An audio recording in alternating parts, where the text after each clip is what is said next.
A lot of us probably struggle with sleep hygiene, how to fall asleep, stay asleep, and get restful sleep. But did you know that improving your sleep hygiene could help improve your overall health? Health Break, a podcast by UPMC Health Plan, dives into this topic with advice and tips you can use from our expert wellness health coaches. Listen now to find out how you can start improving your sleep at upmchp.us/healthbreaksleep. That's upmchp.us/healthbreaksleep.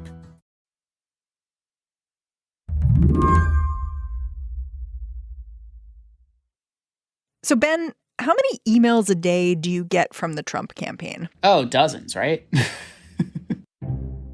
Ben Kamisar covers politics for NBC News. What are they asking for? Like, what are they about? Money. All asking for money. All of them. Even the ones that are just like, hey, girl, you up? Everything's asking for money these days, right? That's the engine that makes everything, everything go. These emails don't just ask for money. Most of the time, they sound like Donald Trump's personal blog entries. Friend reads one from a week ago. On my drive back from the federal courthouse, where I was processed, read my rights, and heard that I could spend the rest of my life in prison as an innocent man, I thought this was truly a sad day for America. Then a few paragraphs down, if you are doing poorly due to the sinister forces who run Washington, D.C. right now, don't even think about donating. But if you can, please make a contribution to save America during this dark chapter in our nation's history. The money Trump collects like this gets hoovered up into his joint fundraising committee, which then decides where it all goes. And 90% of it so far goes to his presidential campaign. Stuff like rallies and television ads. Any money he needs to spend on his direct presidential campaign. But 10% of that gets kicked out to another group. It's called a leadership PAC. That PAC's called Save America. And that is the one that really handles all the other stuff. There isn't a really great definition of what you can use that for. Sounds like a slush fund. It has been called a slush fund by a lot of people. You can't use it for personal use. You can't use it for your direct, campaign expenses. But what about that middle stuff, before you're a candidate? What's Trump using it for? Trump's using it predominantly for legal fees right now. Huh. So Trump's campaign is simultaneously operating as a GoFundMe for the former president's legal fees? 90 cents on every dollar to the campaign, 10 cents to the fund. We're seeing about 2/3 of his spending is going to legal fees. Today on the show, Ben is going to help us follow Trump's campaign money straight to the courthouse. Is this fundraising legal? And even if it isn't, does it matter? I'm Mary Harris. You're listening to What Next? Stick around.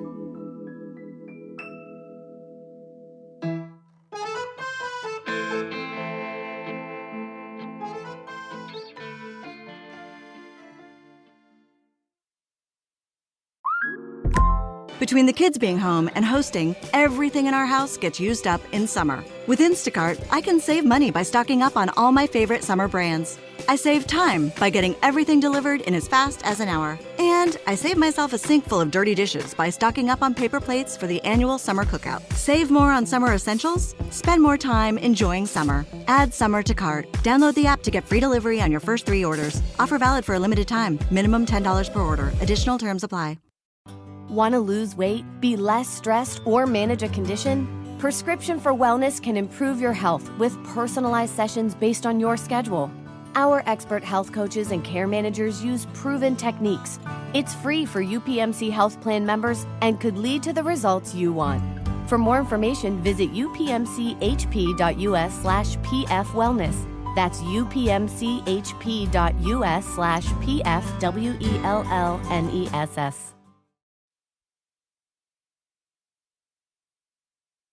Donald Trump's campaign is being fueled by 3 groups. The first 2 we've already talked about, his campaign account and the Save America PAC. That's the one covering his legal fees. Having a bunch of places to donate like this, it's not rare. So I asked Ben, if I was a regular old presidential candidate who did not have to pay quite as many attorneys as Donald Trump, what would I be doing with a PAC like Save America anyway?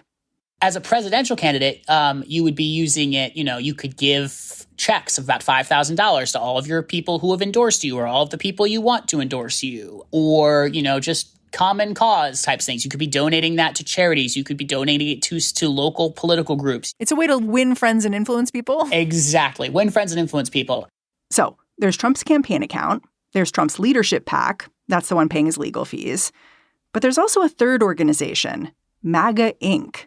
That's a super PAC. So it can accept unlimited contributions, but it cannot directly coordinate with the campaign at all. The rules here are a little porous, though, which is how just before Trump officially launched his 2024 run for office, the Save America Leadership PAC was able to transfer millions of dollars to this MAGA super PAC. And so the broad idea of that was to raise all this money, send it over to the super PAC, and have that super PAC effectively be the blessed group that will stand on the outside and work for Trump's reelection with the benefit of $60 million that Donald Trump raised for it. Disclosure reports came out at the end of July that sort of revealed a little bit about what's been happening with all this money back and forth between these PACs. What did it show? Like, what happened with that $60 million gift that Trump kind of gave to himself there? Yeah, so when we saw him make that transfer at the end of, I believe, in October, November, it was the signal of, oh, okay, they're gearing up to spend all this money on the outside for his presidential bid. It was a nice little nest egg to start running ads in Iowa and, in New Hampshire, and television ads across the country, start doing door knocking, all the things that an outside group would do to help further a presidential candidate. So what was interesting is when we looked at the filings that came out at the end of last month, we saw ultimately that the Save America PAC had actually asked for a refund for more than $12 million of the money that it gave to MAGA PAC. Basically, this group asked for a refund of a gift that it gave the super PAC. This is obviously weird and raises questions about why and how these PACs are working together. Whatever you think about that, one fact is undisputed. Last month's filings show that Trump and his associates are spending a ton of money on lawyers. It's a staggering amount. $20 million in legal fees is a staggering amount, especially when you consider that the legal jeopardy for Donald Trump is hardly over, right? We haven't had really cases in earnest. It's just getting started. It's just getting started. Yeah, it's a lot of legal spending, knowing that you have a lot more legal spending to go. And I think one other thing to point out about how much money this is, that Save America Group spent about $30 million in total, right? We said $20 million on legal and then $30 million in total in the first 6 months of 2023. They ended that month, end of June, with just $4 million in the bank. Whoa. So, but for the money that they clawed back from the super PAC, they would have ended 2023, at least the first 6 months of it, in the red. So that kind of gets you at, the implication, the need to bring that money back, and kind of the implications of what this is doing. It's kind of sucking up a lot of the money that could be going elsewhere to help his campaign. Do we know if Trump is spending any of his own money on the multiple cases brought against him? What we can't see is what he's paying to his lawyers, because there's no federal law that requires you to disclose how much you're paying to your lawyers, right? Whatever deals, whatever, contracts he has between him and his lawyers, whether they're on retainer, paying hourly, whatever, that's all just a private deal between him and those folks. It's nothing that needs to be disclosed under any laws, like campaign spending in many cases does need to be disclosed under the law. Maybe you're wondering, if Donald Trump is crowdsourcing his legal bills, who exactly is picking up the tab? The answer turns out to be a lot of people. The reason why is partially structural. Trump does have big name donors, a casino magnate, a prominent Scientologist, his son-in-law Jared Kushner's dad. But people with deep pockets tend to want to cut big checks. They can only do that by donating to the super PAC, which does not limit how much a donor can spend. The super PAC, though, is not paying Trump's lawyers. The PAC that is the Save America PAC, and it's funded mostly by smaller online donations. Each donor can only give a few $1,000s. They're often giving much less. The thing that makes Donald Trump's fundraising universe so interesting is he relies on so many of these online donors. He's got an army of online donors, frankly, that's unmatched anywhere we can look in Republican politics. You mean people who are just giving a little bit at a time, not like high rollers? Exactly. What Donald Trump does really better than most people is he's got an army. We were doing some analysis of this, about almost 400,000 unique online donors. Those are people that are largely giving small amounts that Donald Trump can largely just hit up constantly and ask for more money. So that's that's really the foundation of his donor universe, and one that's really, really, really big asset for him. As Trump is brought to court again and again, like with indictment after indictment, is that having any impact on this fundraising? Yeah, I mean, so far we've been looking and have found that the days and weeks surrounding these indictments have been big fundraising days for him. Oh, so it's positive. It's not like it's scaring these folks away. It's definitely not scaring these folks away. I mean, they've been some of his bigger fundraising days have been the days and weeks around these indictments.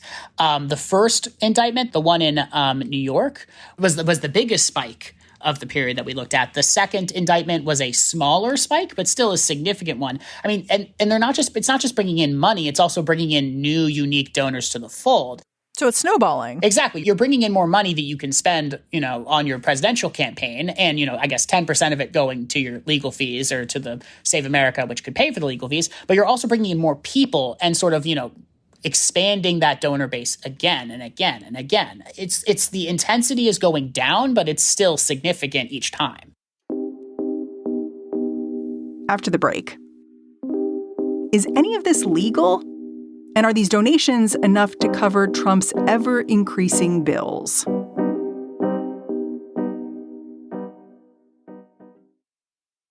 Hey, friend, before you hit fast forward through this ad, let me just bend your ear a tick and tell you all about Slate Plus, Slate's membership program. You know that What Next is going to be here for you, whether there's big breaking news or whether you just want to hear about a story you might have missed. Basically, we've got you totally covered. And we're here thanks to Slate. If you want to support us, and I know you do, the best way to do that is to join Slate Plus. It'll get you all connected with Slate's award-winning journalism. You'll get ad-free podcasts. You'll get Plus exclusive content on shows like Slow Burn and Political Gabfest. And you'll never hit a paywall on the Slate site. Every new membership helps ensure we can continue bringing you the biggest stories each week. So go on, hit the pause button and go to slate.com/whatnextplus. Again, that's slate.com/whatnextplus. All right, on with the show.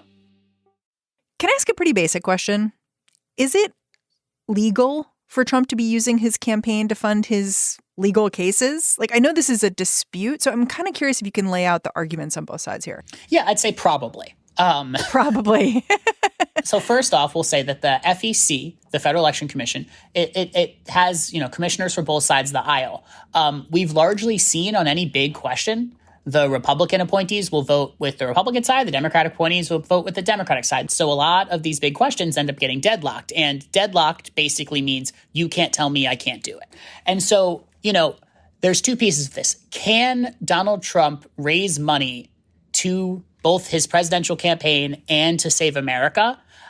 Yes, he can. That's totally fine. Can Save America then turn around and spend money on those legal fees as well? Probably, because the argument, right, from the Trump side is that this is related to the broader politics. This is related to Donald Trump's broader political future. Even if this isn't directly related to his campaign, it's all related to Donald Trump's political stature. Like keeping him out of prison is like a political choice. Donald Trump's up 20 plus points in the polls right now, right? You could almost argue that the best money being spent right now to further his actual political aspirations is to limit his legal liability, right? Because there's a world that exists where Republicans don't break with Donald Trump unless he's convicted. But certainly you could argue the greatest threat to Donald Trump being president in 2025, taking the oath of office in 2025, isn't anyone on the debate stage with him, and isn't any Republican, isn't even necessarily Joe Biden. It could be what his legal exposure is. So you could make the argument that it's all interlinked, that his legal future is his political future is his legal future. And then it kind of sort of makes the argument that, of course, you can spend on his legal fees. But I've even seen like a Republican election lawyer quoted saying that he believed that using Save America donations to pay Donald Trump's personal legal expenses now that he's a candidate is an excessive contribution under Federal Election Commission precedent. Does that not matter? It could. And I think another big question here comes from the super PAC, right? He's probably on more solid ground on whether Save America can use money that Save America raised. to pay for his legal fees. But the bigger question may be, can Save America take money back from the super PAC, money that from a group that they're no longer allowed to be, functionally coordinating with? Can they ask for a refund and then use that money on legal fees? Is that in of itself just, hey, I'm asking for a refund, just like you might ask for a refund if you buy something at the store and you don't like it and you want it back? Or is it basically the same thing as the super PAC giving $12+ million to help fund Donald Trump's legal fees? Because if the super PAC wrote a check, handed it to Donald Trump and said, here, go spend this on your legal fees, that would get dicey. So the question is, what is this under the law? Okay, whether what Trump is doing is legal or not, it does seem like his campaign is at something of a juncture right now when it comes to funding his legal expenses, mostly because the fees are ramping up and there's far less in the coffers, right? Yeah, I mean, ending that period with $4 million that Save America did is certainly not a place you want to be. I mean, candidly, I'm not probably giving up my tricks of the reporting trade, but every time I get an email from Donald Trump for president asking for money, the first thing I do is I click through and I see, okay, are they still doing 90-10? Are they still giving 90% of that money to the campaign and 10% of it to Save America? Or have they shifted it so they can fund more legal cases? Yeah. Because they can do that if they want. And I think if you start seeing that number move from 90-10 to 80-20 or 70-30 or whatever, that's a sign that they need to replenish those coffers fast. Yeah. One way he could save money is he could fund fewer legal cases, because Trump is not just footing the bill for himself. Part of the deal is that he's saying, I'm going to foot the bill for other people who are ensnared in legal jeopardy alongside me. Do you think there's any chance that, we change not just how much money is going to fund Trump's legal fund, but who the legal fund is funding? I think that, these things are all interconnected in the sense that it's possible you see him start paying for less folks. But I think there's, without having talked to the lawyers and not having been in the room as they make these decisions, there's a reason why they're paying for these folks. It's because they believe it's furthering, or presumably they believe it's furthering Trump's interests as well. I think the important point here is that this is not the only way Donald Trump can pay his legal fees. He could also pay his legal fees through, or he may also be paying his legal fees or portions of it through his own personal wealth. So there are a lot of potential avenues here. So I think I would be hesitant to say that, the walls are closing in, because we don't know what those other avenues out there are like. But certainly from what we can see, the legal fees are sucking up a lot of money that could be going to help him with his presidential campaign in a lot of different ways. It's interesting to me to look at where we are with Trump and his fundraising and his legal fees, because part of how the United States system works legally is that it's very, very expensive. And that's part of why it's a deterrent, because going to court, you're just giving a lot of money, you're doing a lot of billable hours. And so it's not something anyone enjoys except for maybe the lawyers. And I'm not sure they even enjoy it. And the thing about how Trump is raising money is that it insulates him from that pain. But I wonder, as that insulation gets thinner, how you think about how the campaign will respond. I wonder if you think there's a chance that this is all going to catch up with him, because it'll just get so expensive that you can't keep funding it in this way. And then maybe that deterrent effect will feel it in one way or another.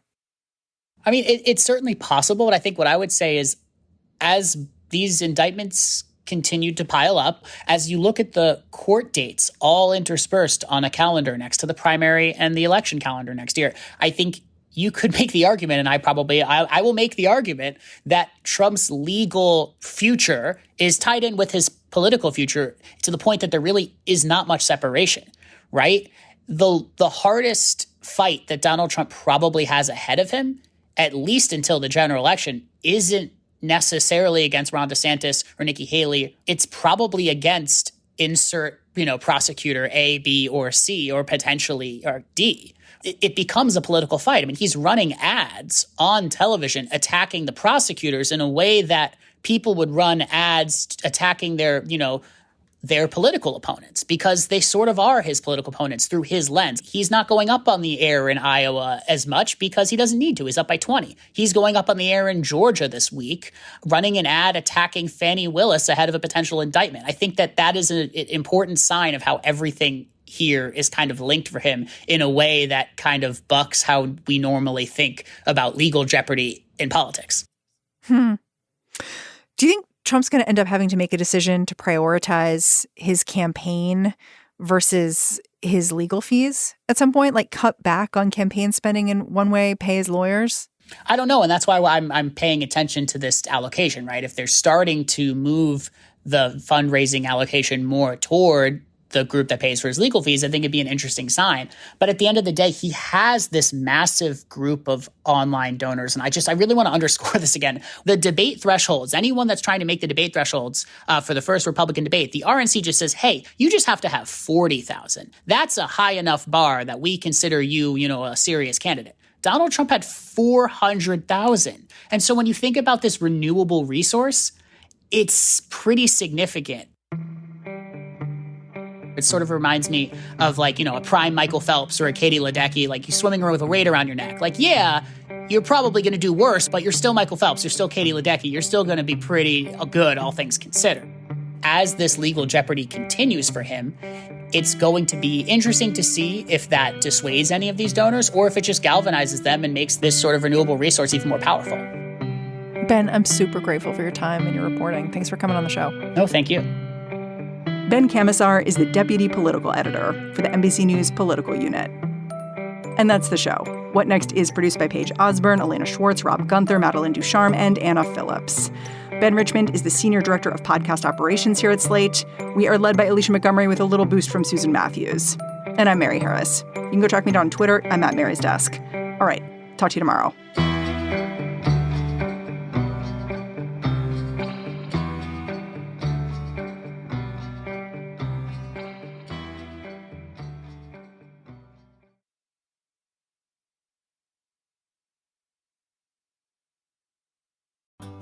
Want to feel better, get more exercise, or quit tobacco?